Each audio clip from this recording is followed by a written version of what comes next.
যেভাবে আপনারা চালাচ্ছেন এগুলো বন্ধ করেন। আমরা গণতান্ত্রিক দল নির্বাচনের মাধ্যমে ক্ষমতায় যাওয়াতে জনগণের ক্ষমতাকে আমরা বিশ্বাস করি।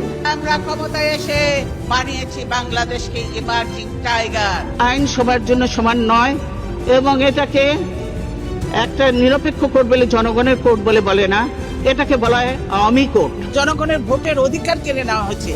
আমরা জনগণের ভোটের অধিকার ফিরিয়ে আনতে চাই। তাদের একমাত্র লক্ষ্য হলো বিএনপি দমন নীতি।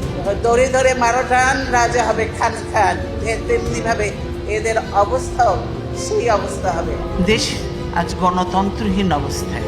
বীরের এই রক্তস্রোত, মায়ের অশ্রুধারা যেন বৃথা না যায়।